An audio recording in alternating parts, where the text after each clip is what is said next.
don't know if this is going to be part of the video or if this is just going to be like a one run off little thought that I had or something, but really cool of Bungie to add this little forge area that was like in the game 5-6 years ago, just to, you know, I guess you could say kind of have it be like a thing that you revisit and you're like, oh, I actually got to go chuck balls at a boss again, you know? How's it going, everyone? Welcome back to another episode of, I don't even know what I'm going to call these, but I'm just going to start uploading more. So welcome back, and let's give an introduction to the Edge of Fate with probably what is going to be, in my opinion, in my humble opinion that no one asked for, the most underrated, one of the worst, and probably kind of boring yet interesting exotics that came from the Witch Queen DLC. Literally, the only reason why I'm choosing to do this is because I needed something to title the video, obviously. And I did not know that Deborah Wilson was basically voicing Ikora for the season or for the time being and stuff, which, you know, it's whatever. I don't really mind or care. But I didn't notice that, so I thought if Sabathun is going to be basically voicing and stuff like that, I might as well get something out of her repertoire. And thus came in Manticore. Now, it's been in the game for a while. It has a sweet ornament. You know, it pairs nicely with Wings of Sacred Dawn if you're playing on a Solar Warlock, which I am. Can you get out of the plate? Which I am. It basically just helps me stay in the air for longer, which is like the only thing that I really care for with this build. It's not that the build has anything funny or interesting about it. It's just like mobility based. You're hovering in the air. It's kind of cool. The floor is lava. Not really much to it, but I haven't really used the weapon at all because Bungie does have a history, like I've said before, of having weapons that are really cool and then just kind of like you use them one time and then straight to the vault. That's basically it.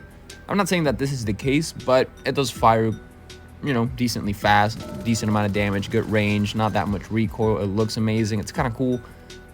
Also got reworked for like solo ops and whatnot. Do I have to? Yeah, I do. Okay. Turn back.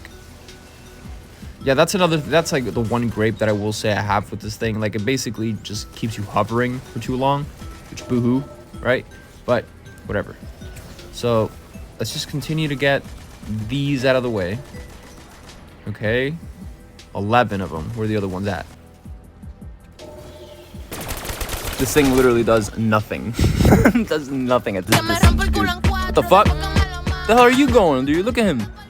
Swimming through the great white galaxy, bro. What the fuck? Okay, cool. Late to work or something, probably. I don't know. Now we way up, and I got that bad bitch face. I don't know about you guys, but every time I pass through this little like doorway right here, I always think of like that one mission that I keep forgetting the name of. I truly don't remember what it was. I think it was like a battleground protocol or something. I really wonder how much time would it take, genuinely, for anyone to do like a full series, basically just using like the floor is lava Manticore, you know, to like kind of get away with like beating everything, like dungeons or raids or missions or whatever the hell it is, right? But like someone should do that. I would do it, but as you guys know and as you guys can clearly see from the gameplay, I actually did link my account to PlayStation because my graphics card is still messed up, so boohoo.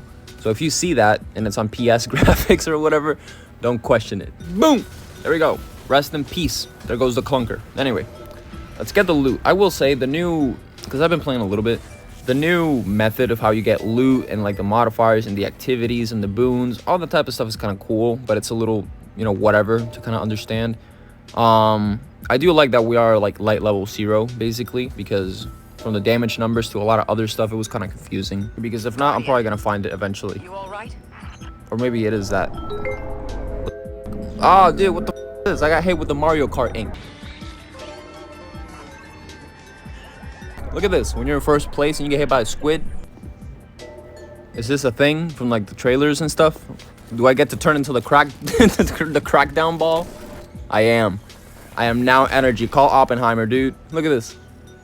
This is so weird to navigate. This, bro, Destiny is a futuristic game and all that. I understand it, but this feels like a Ratchet and Clank mechanic.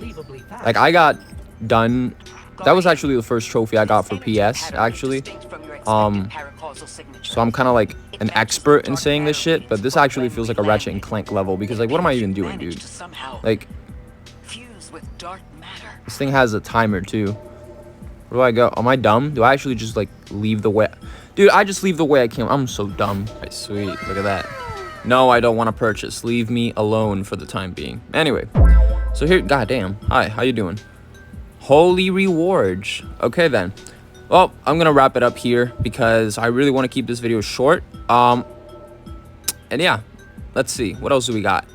There's really nothing else here. I'm going to obviously mess around a little bit more with everything that is new, of course. However, for the time being, I think we're going to leave it here. This is literally just nothing more than an introduction, so...